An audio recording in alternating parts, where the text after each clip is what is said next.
سلااوڕێ سەبان هێژە لە کوردستانە عراقیدا بەڕاستیژی هەنێک گۆڕتن چێ دەبن مرۆڤ نەکارێ ببێژە ئەو هەڵبژارتنە ئانژی دووبارە بوونە دیرۆکەیە بە ئاڤاییەکی جوداتر. یعنی هون دەزانن دەمەکی پشتی ڕزگارکردنا عراقیش دەستی ڕژێمە سەددام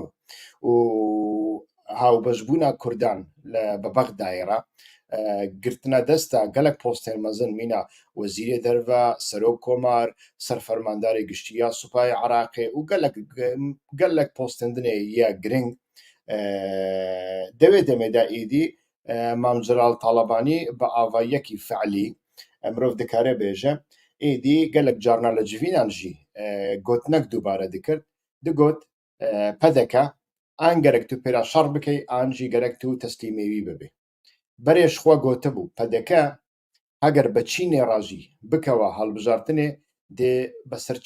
چیندا سەرکەوە یعنی چین هون دەزانن نفوساوی ملیار و تشتەکە ئیدی مامجرال تشتێکی وسا گۆتە بوو دەما پێواژەیە عراقیداژی ینی پشتی 2035 ئیدی بە ئاڤایەکی فعلی وسا دەگوت یعنی پەدەکە ئان تو گەرەک پێرا شەڕ بکەی ئانژی گەرەک تو تەسلیمیوی ببە لۆماژی سازانێک سازشێک پێرا ئەنجامدا و پۆستی سەر کۆماری عراقیش خوا بەر لێ کوردستان تەسلیمی پەدەکێ کرد و ئەڤیەک وسا بووکو دەناوە یەکێتیەدا ناڕزاییەن پڕپڕ مەزن دەربکەون هۆلێ و گەلک جارنا پارچەبوون شێ بە مینە پارچەبوونە هەری مەزن ڤقەتینە گۆڕان بوو بە سەرۆکاتیان نەوشیران مستەفا دەناوە یەکێتیدا و یەکێتی گەلێکی لاواز بوو دەسەروبەندا نەخۆشکەتنا مامجلال ئیدی لاهور شێخ جەنگی دەرکەتە مەیدانێ و پشتی وەفاتە مامجلالژی مەدیدکو ئیدی دوو پسمام لاهور شێخ جەنگی و بافێڵ تاڵەبانی بە هەڤڕا سەرۆکاتیە یەکێتیەکردن سیستەمەک ئاڤاکردن و دەناوبەرە هەردوو ماڵباتە هەردوو بریان هەردوو پسماماندا ناکۆکیان جدی چێ نەبن و بکارن ئیدارە بکەن دەمەکی وسا ئیدارەکردن لێ پشتی وێ مەدید ژنوشکی بەجارێکی دەربەچێ بوو دەربەیە دەربەیە بافێڵ تاڵەبانی بەسەر لاهور شێخ جەنگی لاهور شێخ جەنگی و جەماعەتێوی دەرخستن لەناوە یەکێتیدا شخوا بافێڵ تاڵەبانی ئەمڕۆ دەزانێ ینی ئەو ژ دەوێ مامجلالژی گەلک جارنا هاتیە بیستن و کەسێکی سیاسی نینە لە کوردستانی مەزن نەبووە کوردیایی باش نینە هەر لە بەریتانیا مەزن بووە و هەنێک عادەت و تەقالیدێن کاوبۆیی ئانژی پلەیستەیشن ئانژی عەرەبێن مەزن شەوا باژوە هەنێک عادەت و تەقالیدێن گەنجێ وڵاتێن ڕۆژ ئاڤاییژی بە خۆراگرتنە لێ مرۆڤ لێ دەنەڕێ بەڕاستیژی ینی تشتێکی عەجایبە پشتی و ئەو دەربەچێ کرد پشتی دەمەکی ئیدی یەکێتی کۆمی سەرهەف کرد گەلک جارنا هەنێک دروشمش دەوێوی دەردەکەون مینە دروشمێن سلاحەدین دمیرتاشن و ژە ئەردوغان ڕاگۆ ئەستە ناکەم سەرۆک بەن سەنی باشقان یا پڕمیەجە و ئەوانە بێگومان لە هەڵبژاردناندا ئەو گوتن ئانژی ئەو دروشمێن هەستی لە هەڵبژاردناندا ئەنجامێکی وان باش دەبێت لێ گەلک جارنا لەسەر سیاسەتە درودرێژ ئەنجامێکی وان خرا دەبێت بافێڵ تاڵەبانیژی دۆ جارێکی لەم دەرکەت هۆلێ گۆ زاب خودێ من پرسیارم هەیە چۆنە بێتەوە بە سەرۆکی حکوومەت هەنجا زایدیەک نەما یانزە بە هیچ نەما ئەتوانێ یعنی بەڵام ئەبێت پارتی دموکراتی کوردستان ئەزانی چۆنە زاب خودێ بێ ئۆکەی یەکێتی نابێتە مدیر عام کات مەسوور نابێتە مدیر عام زاب خودێ زاب خودێ هەگەر پەدەکە ژیەنەکێ ئیزنێ نەستینێ ئۆکەی ژی یەکێتیە نەستینێ مەسرور بارزانی نەکارە بەبە مدیر عام مرۆڤ دەکارێ ببێژە بیرۆکراتێک یعنی سەرۆکە شارەوانیەژی نینە ژە سەرۆکە شارەوانیەژی کەمترە ئیدی ئاف گوتنەکەی پڕپڕ گرانە و دەمەکی درێژە لە ناوە یەکێتیە تو سەرۆکان مامجلالژی لەناودا تشتێکی وسا نەگوتنە پەدەکێ لێ بافێڵ تاڵەبانی دکێ و بافێڵ تاڵەبانی جەسارەت دکە گەلک پێنگاوێندنێژی بابێژە مەسەلەن پێنگاوەکو و چووناویژ بۆی ڕۆژاوای کوردستانێ جڤیناوی بەجلی عەسکەری بە مەزلوم عەبدیڕا ئانجی جەسارەتاویک و ji texwîna Kurdayetî natirse û diçe Bexdayê û Bexda dike cumqa stratîjî kureya stratîjiya xwe û li wir de siyasetekî pir mezin dike vana berastî jî tiştên mezin in ku dikare bandorê li ser saziyên Iraqê bike û gelek tiştî guhertin. Meselem Bafêl Talebanî bêguman ne tenê Bafêl Talebanî yeketî lê rola Bafêl jî têda hebû. Di dema Bafêl da tişt hatin kirin loma girîng e mirov behs bike. Di dema wî de êdî mirov lê dinêre ev pîlan û lêstokek û pedekê çêkiribû ji bo ku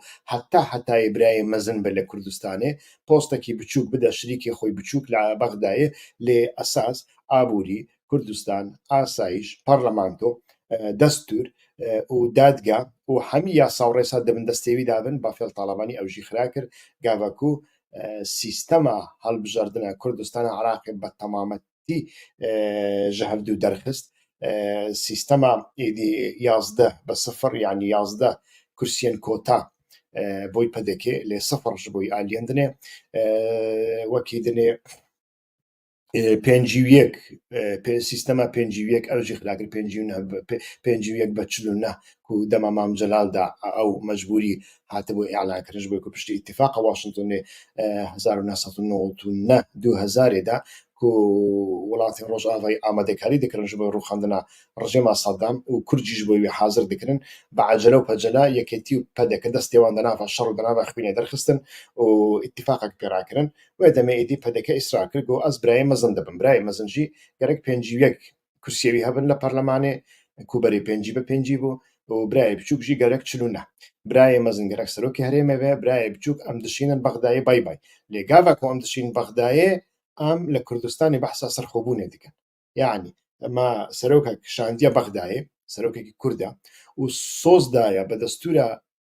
Iraqê ku yekparçeyiya axa Iraqê biparêze, yeketiya axa Iraqê biparêze, di heman demê de em wî li Kurdistanê vala derdixin, em behsa serxwebûna Kurdistanê dikin. êdî bi vî rengî yeketî pir lawaz bû wek min got. Niha Bafêl Talebanî hêdî vayekane kom dike. Li fotoğrafê piştme binerin ew Bafêl Talebaniya ew ê dinê jî ew ê berçavek li çavê wî daye ew bapîrêviya İbrahim Ahmed e. İbrahim Ahmed li dîroka Kurdistanê kesekî pir meşhûr e. İbrahim Ahmed û xezûrê Celal Talebanî yani Celal Talebanî bavê Bafêl zaveya wî bû. Yek ji damezrênerên Partî Demokratîk Kurdistana Iraqê Xelkê Süleymaniye şaîr û edîb û nivîskarekî herî mezin e. Yekemîn romana Kurdî ew nivîsandiye û gerek sirûdên wî jî hene. İnsanekî nasyonalîst bûye dema xwe de û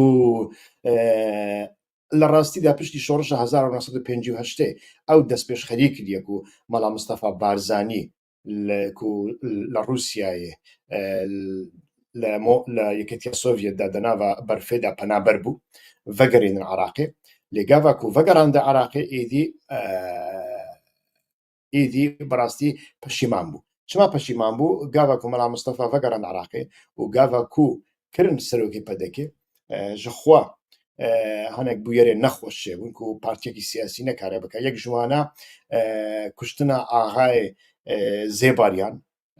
Mahmûd Begê Zêbarî li Mûsilê ku însanekî dijminê Mala Mustafa bû, dijmindariya êwanî eşîretî û xwînî hebû û di heman demê de Barzaniyan keçika wan revandibû. Lê Zêbarî tekiliyekî wan bi hikûmeta Bexdayê re Qasim re pir xweş bû. Wê demê gava ku Barzanî li ser maseya gotûbêje ji bo çareserkirina pirsgirêka Kurd bi Qasim re dirûnî li pişt ve diçe însanekî dinê dikuje axayekî mezin e ku bandora wî li ser behdînan heye û dostekî Bexdayê jî ew bûyer çêbû êdî nekarîbûn ew bûyerê çawa çareser bikin. Kesên ku ew bûyer jî encam dan nêzê Mala Barzanî û Mala Mustafa ew jî hatin ew kirin, hatin girtin û lê Mala Mustafa îtiraz kir. Piştî wê me dît ku êdî şer çêbû di navbera Mala Mustafa Barzanî hikûmeta navendî yên Iraqê de. Şer jî piştî wê çêbû ku hikûmeta Iraqê Ebdulkerîm Qasim ku kesekî nêzîkî fikrê sosyalîstî bû, yasaya rîforma ziraî ئەنجامدا لە گۆڕی یاسای ریفۆرما زراعی ئەو عاردێن زێدە یەن ئاغیان گەرەک بەسەر جۆتکاران بێن بەڵافکردن و جۆتکارژی لە وردا چاندنیە بکەن داکە عراق بە بە سنیەکی نان ji بۆی هەمی دنیاە یعنی عەبدولکەریم قاسم تشتێکی وسا بوو عرض گەرەک ڤڵا نەمینێ هەمی عرض بێن چاندن ئەی ئاغاژی عەردێوان گەلێک گەرەک زێدە بوون نەدیکاری و ئیدارە بکەن نەدیکاری و بچینجی لۆ ماژی یاسایەکی وسا دەرخستگا باکو ئەو یاسا دەرخست ئیدی ئاغا و ماغا هەمی بە وەڵام مستەفاڕا لە هەفکردن ئێ بێگومان فاکتۆرە دەرڤەژی ئیسرائیل و ئیران دەهۆرێدا هەبوون ئیسرائیل کەسێکی ناسیۆنالیستی عەرەب کو بکارە بە یەکێتیا هەمی عراقی چێ بکە دەترسیا و ده هەمان دەمێدا شای ئیرانێژی لە عەبدولکەریم قاسم ترسیا ji بۆی عەبدولکەریم قاسم ڕژێمە پادیشایی مەلیکی ڕوخاند و ڕژێمێکی کۆماری ئاوا کرد شاژی بەخۆ ڕژێمێکی پادیشایی دەترساک و ئەو سیستەمە کۆماری بگێژە ئیرانی لۆ ماژی ئێدی وانەژی ئاریکاریە مەڵام مستەفاکردن و ئێدی قاشۆ شۆڕشێک بەناوێ ئەیلول ئاواکرد لێ دەوێ دەمێدا ئێدی ناکۆکی پڕ دەرکردن دەناوبەرە مەکتەب سیاسی بە سەرۆکاتی ئیبراهیم ئەحمەد و مەڵام مستەفا بارزانی ناکۆکی پڕ مەزن دەرکردن حتا گەلک جارنا بوو سەدەمە شەڕ چەک لە هەفتوو کشاندن ئیران کو ڕژێمە ئیرانێک و ئەو ئاگرێ دەناوبەرە بەغدای و کوردان خۆش دەکرد پڕ خواست ئەو ناکۆکی ڤەمرینە ئانژی بێدەنگ بکات دەمەکی بێدەنگژی کرد لێ سەرکەتی نەبوو و ji بۆی ku tiştێک و çê dibûn yanî mantiq têda nîne yanî ji aliyekî partiyekî tê siyasî heye partî gerek polîtbîroyawî hebe merkez komîte yanî komîteya navendî hebe û li wir biryar bên dayîn piştra bê cêbecêkirin lê ew biryar me didît zêdetir ew biryarên mekteb siyasî û biryarên ku li dîwaxana ئاژی لە ئۆدەیە مەڵام مستەفا دەهاتن دانین ناکۆکی دەناو بەرە ئەواندا چێ دەبوون ئێدی ئیبراهیم ئەحمەد تەمامەن لەوێ دەمێدا حتا ڕۆژە مرژی لە لەندەن حتا ساڵە 2000 بەلێ حتا وێ دەمێژی ئێدی بەردەوام دژایەتیە مەڵام مستەفا کرد تو جاران پێرانەکەت سازژی و پشتی 1991 ku mala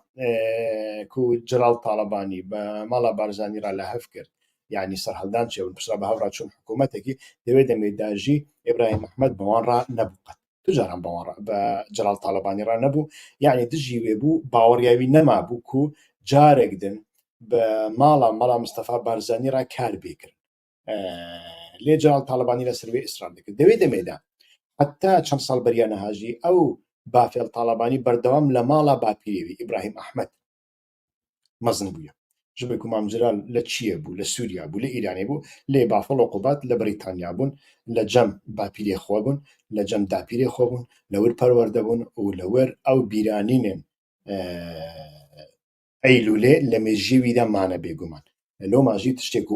em îro li devê bafil dibîn hereketê ku bafêl Talebanî dike حركتين زيتر يا إبراهيم أحمد فكري إبراهيم أحمد ويك قبولناك كو سازش يعني جي لهف كرن بمالا بارزاني را لهف يعني دبينيكو چارەسەرینە فکرێکی وسە دەناوە یەکێتیەدا پێش خستیە بێگومان دەوردا چ قاسی سەر دکەوەگا بەکو سەر نەکات دیسا ڤەدیگەڕی سەردەما مام جەلال تاڵەبانی یعنی براتیا بچوو قبول بکە ئەم هێژی vêyekê nizanin bêguman hesan nîne ji bo ku li Kurdistanê de tu partî yanî ez bêjim li her çar parçeyên Kurdistanê tu partî devî warî de mantiqa mentalîteya mala Barzanî derbas nekirine tecawuz nekirine hem de warî netewperistî û nasyonalîzmê de derbas nekirine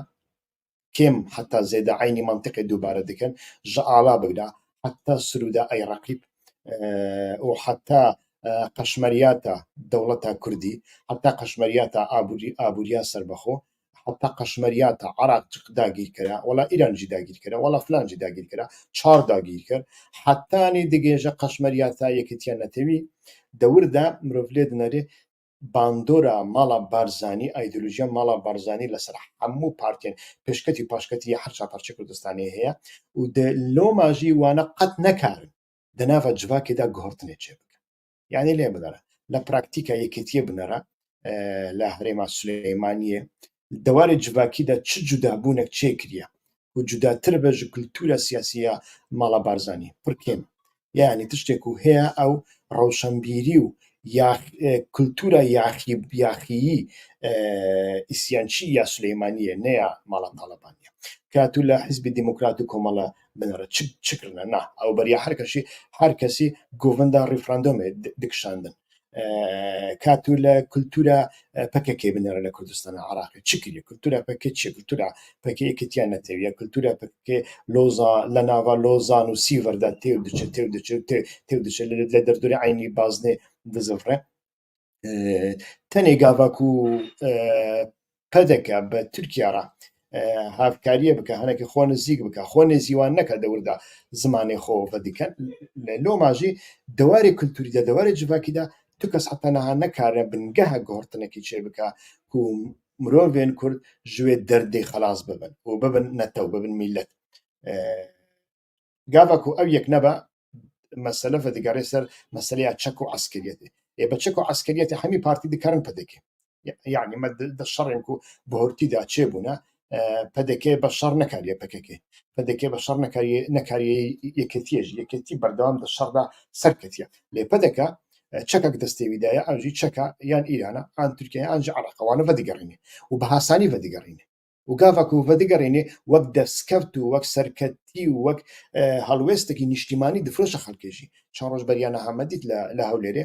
دەخواستن میلەت کۆم بکەن بێژن و سیویەکی ئاب تشتێکی پیرۆزە تشتێکی مقدسە یەک و لە دژی سیویەکی ئاب دەرکەوێت ئەو حرامزادەیە ئەو بێناموسە ئەو خاینە ئەو لەوردا بە قاسیک و ئارتێشێکی وانی پارەخۆر و ڕایعەخۆر و ئیدی مێگەل پەز هەیە نەکاری بوون 10 کەسان کۆم بکەن و پانکارتە سیویەکی ئاب ڕابکەن عەرەب کۆم کرد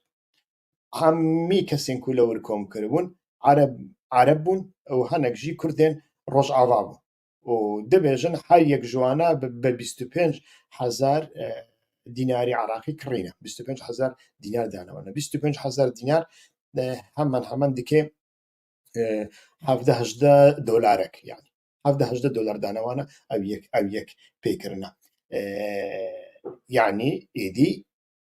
دەوارێ عسکەری داژی و گاڤک و تو شەڕێ پەدەکێ بکەی پەدەکە بەهێزتر دەبە ژێک پەدەکە دەچ عراقی ڤەدیگەڕینێ هەولێر vێژارە دیخی دەستی خۆ پەدەکە دەچ تورکیا ڤەدیگەڕینێ vێژارێ گەلک ئاڵان و گەلک منتیقیانش دەستێتە دەستێنێ و نخبە و ڕەوشەنبیر و نویسکار و سیاسەتمەدار و ڕووسپی و شێخ و مێخ و وانەژی ئێدێ چاوێوان لەوەیە کی سەرکەوە دچن جەمووی سترامبێژی وسانە هونەرمەنجی وسانە کی سەر بکەوێ دداویەدا دچنە دیوەخانەوی لە دەریەوی دخەن و سەری خۆشاڵ دەکەن و شۆربایەکی ڤەدەخۆن و خەلاص ئیدی بەوێ ڕەنگی دەبە گەلک کەس نەری بەوێ ڕەنگی کردنە و ناخوازم ناوان بینم ژبێک و ئارماش لەوردا تەشیرکردنا کەسان نینە لەوردا ئارماج ئەوە ئەم باسا مژارێکی دکەن مژارە ئەوەکو تشتێک و ئیبراهیم ئەحمەد گەشت بۆ قەناعەتێکی کو بە ماڵا مستەفاڕە کار نایەکردن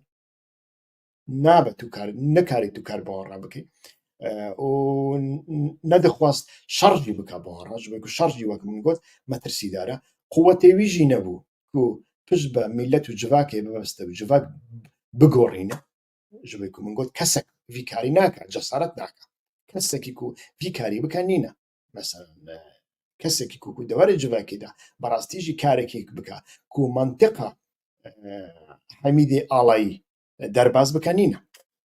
یعنی نابێژم نییە تاوان نییە تا حەمیدی ئاڵایی نەخێر وانە دەبک و شۆڕژگەر بن پارتیان باش بن پارتیان قوربانی دەربن فیداکار بن لێ ئەس دەواری فکریدا دەبێژم ئەس دەبێژم نەکارن کولتور و منتیقە حەمیدی ئاڵایی دەرباز بکەن و تەبلی هەر دکەن ئەس خۆ نیەتا من هەیە لە سەرڤەیەکی پرۆگرامێکی چێ بکە هەموو گاڤاک و تکلیوان بە پەدەکەی خرا دەبە دەبێژن پەدەکە جاش لێ باوەڕیا من پەدەکە ماڵا بارزانی نەجاش ماڵا بارزانی زێدەتر مرۆڤ دەکارێ ببێژێ نێزی کولتور و فەلسەفەیە کو حەمیدی ئاڵایی لەسەر هاتیە دامەزراندن نێزی وێنە دەنابەرە قڕوجی و حەمیدی ئاڵاییاندا فەرق هەیە مرۆڤ ئەو بەرنامەیەکی جودایە ئەس ئامادەکاریە دەکەم دەمێ پێشدا لە سەرڤەیەکی کار دەکەم کو حەمیدی ئاڵایی هێژی پشتی وەقا ساڵان زێتر پشتی 100 ساڵی هێژی بەردەوام دکا بە ئاوایەکی دنێ لۆماژی ئیدینەها بافێڵ تاالبانی دەرکەتی هۆلێ واکە من گوت لە محکمەیە دەستوری عراقدا و عراقش خۆرا کردە عمقی استراتیژی کورەیە استراتیژی و وەکی دەوارێ سلۆغان و دروشماندا دروشمێن کو دەبێژە پڕپڕ عجایی بن وەکو دروشما دوو ئەو دروشما کو دوو بەکار ئانی دروشمەکی زاب خودێ زاب خودێ دروشمەکە کو عشیرەتێن بارزانی و هەرکی و سوورچی وانە ینی عشیرەتێن سەرسنر یێبادینیان بەکاردێنن دەدەمەکیدا بەکاردێنن کو تەحەداییە یەن بەرامبەر بکەن زاپە خودێ ئەزێ و سابکەم زاپە خودێ وزن گاوا کو تەگۆ زاب بە خودێ گەرەک تۆ بکەی بافێڵ تاالبانی دۆ لە بەرسیفە ڕۆژنامەڤاناندا گوت زاپە خودێ ئەگەر کو مەسرور بارزانی ئیزن ژی یەکێتێ نەخوازی ئۆکەی کەتی نستینی زاپە خودێ نەکارە بە مدیر عامژی یای نەکارە بە سەرۆکی شارەوانیەژی تشتێکی وسا گوتێتی ئەف دروشم وەک من گوت باندۆراوی دێ بە قاسی باندۆرە سلاحەدین دەمیرتاش هەبێ کو لە هەڵبژاردنە 2013 بوو ئاژی 15 بوو گوت بەنسەنی باشقان یا ترم یەجەم ئەس تەناکەم سەرۆک و دەنگێکی پڕپڕ مەزنعانی دەنگێکی پڕپڕ مەزنعانی بێگومان بەرسیفا پەدەکێژی هەیە پەدەکەژی دەبێژە و دێ پشتی هەڵبژاردنێ هونێ بێن تکاو ڕەجیان لەمە بکەن لە دەریەمە بخەن داکو ئەم ئالیکاری یا سەرۆک وەزیر بدەنەوە بگو چەند ساڵ ئالیک سەرۆک بەردەوام بارزانینە سەرۆک ئالیگرێ وانجی یەکێتینە لێ تشتێک و نەهاچێ بووە ینی تشتێک و حکایەت تا ئیبراهیم ئەحمەد هەنێکی دووبارە دیکە ناکۆکیان دەناوبەر عقوبات تاالبانی و مەسرور بارزانیە ینی مەسرور بارزانی مینە مەلا مستەفا نەکارێ بە دەردۆری خۆرا کار بکە مخابن وسایە ئەو نەتەنێ ئەس دەبێژم ئەو من دەسەردانە کوردستانی داژی دیت گەلک پەدەکەین کەڤن و ئەسلی و هێژی پەدەکەینە دەبێژن یانی ئەو گازنجێوان مەسرور بارزانی هەیە دەبێژن چاوا مەلا مستەفا نەکاری بوو بە مەکتەب سیاسی را کار بکە بارزانیژی نەدکارێ بە قوبات تاالبانی و ئاری گرێویە کار بکە و نە حیساب ژێرا دکە قوبات تاالبانیژ خۆ نەکارێ بەوێرا بە تەلەفۆنی ژێرا باغفە ینی دەرجێ بەردە نەکارێ پێرا ڕوونێ نەکارێ بە تەلەفۆنێژی پێرا باغفە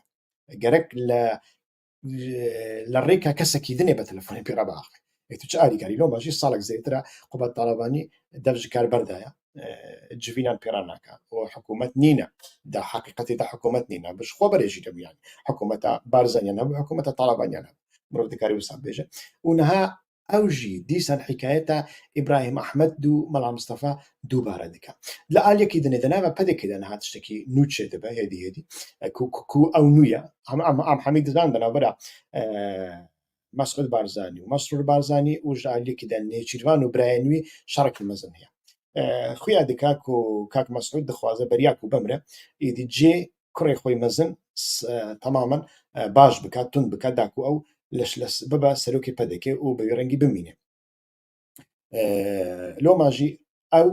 بەردەوام پۆستێن گرنگ کوژ دەستی کەسێ نێزی نێچیر هەنا هێزی هێزدی ژ دەستێوان دەردەخ هێدیدی ژ دەستێوان دەردەخا و لێ نێچیروان بارزانی ناخوازی حکایەتە لوقمان و عوسمان و عوبەیدوڵڵا بارزانی دووبارە کوبەرێ ji بۆی ڤەن ناکۆکیانە ji destê mela Mistefa Reviyan çûn Bexdayê lê gava ku pedeke ket pêşiya artêşa Iraqê li Hacî Umranê şer ji bo Îranê kir wê demê Saddam tamamen faşîst bûna xwe derxist û herçî Barzanî bû li destê wî dabû îdam kir Barzaniyên ku hatin îdam kirin bi Ubeydulla Barzanî Luqman û Usman jî re heta Barzaniyên Xurşîdiyên Quştepe yek jî ji wan dostê mala Barzanî nebûn ji xwe دۆستێوان نەبوون لێ وەک من گوت فاشیزم وسە چاوا لە تورکیای نەها فاشیزم هەیە کەسێکی کو بە عەرەبی باخفە لێ دەخن کەسێکی بە کوردی باخفە بە کێران لێ دەخن کەسێکی بە ئەرمەنی باخفش خوا ماڵاوی خرا دەکەن هەتا کەسێن بە ئینگلیزی باخفن دەگرن ji ber ku dibêjin ew ajanê Amerîkayê yanî faşîzma rast û çep û berjewendiya baş û xirab ji hevî dernaxe çavê wî tarî bûne Saddam jî wisa wê demê li gorî کەسێن نێزی نێچیروان بارزانانی و حتا کەسێن دنێژی دەناوە پەدەکەدا مەلا مستەفا چما وسا کرد هەمی زارۆکی خۆخەیی دادن و مەجبور کردن بڕەون بچن بەغدایە بچن جەم سەدام حتا هەنێک جوانە بوون وەزیرە سەدامژی وەک عەبدوڵڵا بارزانی وەزیرە سەدام بوو یعنی کوڕێ مەزنیا مەلا مستەفا بژوێک و مەلا مستەفا دەخواست هەگەر کو ئەو بمرێ پشتی خوا ئەو کورسیە سەرۆکێ پەدەکە ji بۆی هەردوو زارۆکێن وی بچوو بن bavê Nêçîrvan Barzanî Idrîs Barzanî û Mesûd Barzanî û niha jî xuya dike Mesûd Barzanî eynî tiştî dike loma jî çawa Barzanî bi derdorê xwe re nekarîbû li hev bixe û ew bû sedem ku haşir şorişa Eylûlê ku li gorî min mirov çêtir e bibêje hereketa Eylûlê ji bo ku tiştek têda nehatiye kirin mirov jê re bêje şoriş haşo şorişa Eylûlê xirab bû سەدەما ku Eylûl xirab û peymana Cezayîr nîne yek li hevkirina Îran û Iraqê nîne سەدەما ku her hereketek xira dibe destpêkê ew hereket di navxwe de bingehê wî rêxistinî îdeolojî bi hev re karkirin yekîtiya navxwe yekîtiya fikrî dibêjim çi qasî baş e çi qasî xirab e çi qasî sist e wê demê ev yekîtî nebû di nav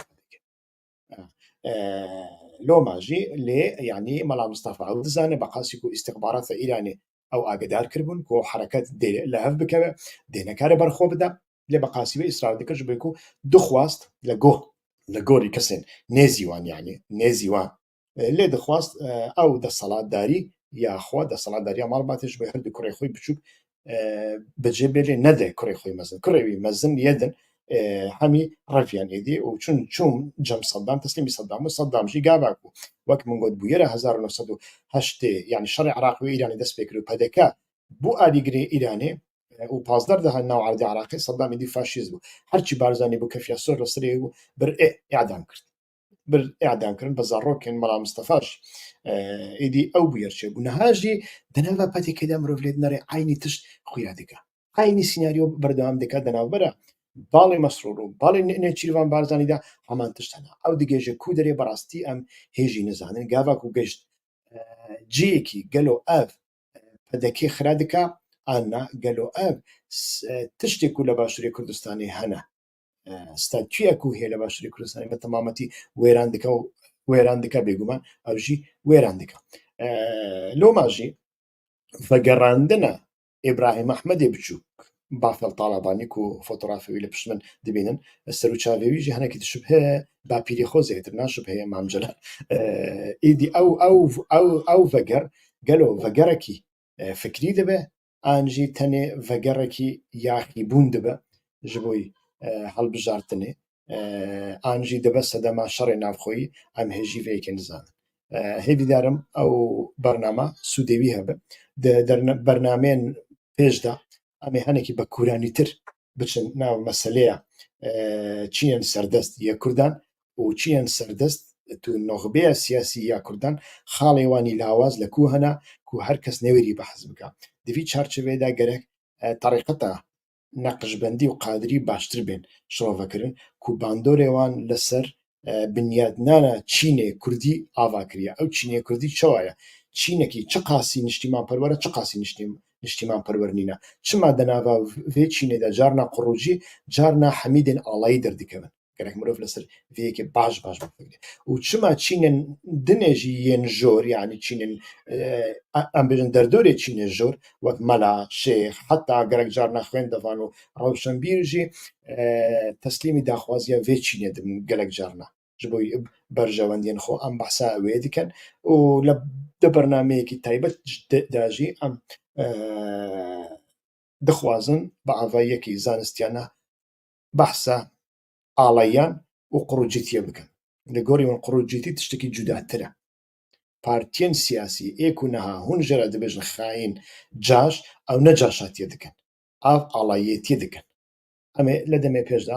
bi avayekî dûr û dirêj li ser vê yekê bisekinin loma jî wek her carî tîkrar dikim gazincê xwe berdewam dikim ez ji xwe layîk û komênt û pirsyarên we dixwazim abûnên we jî dixwazim lê gazincê ku ez berdewam dikim divê hûn ew kanala min bi dost û hevalê xwe yek bi yek bidin nasandin ji wan re bişînin û ji wan re bibêjin tu pêray tu nepêray lê kanalekê li wir de hinek gotinên نوتێن گوتن هەنێک تشتە نوتێن گوتن کو پارتیên سیاسی تەلەڤیزیۆنên پارتیان ڕۆژنامەڤانên پارتیان جەسارەت ناکەن لەسەر vêyekê biafin û quwetê wan ê analîz û fikrî û dîrokî jî nagêje wê warê ji bo ku di nava qutika reş de hepz bûne di nava qefesa reş de hatine hesîrkirin mêjiya wan hatine hesîrkirin bêguman wek min got tu neşirte be min rabî lê mirov gelek caran ji însanên derveyê xwe jî guhdar bike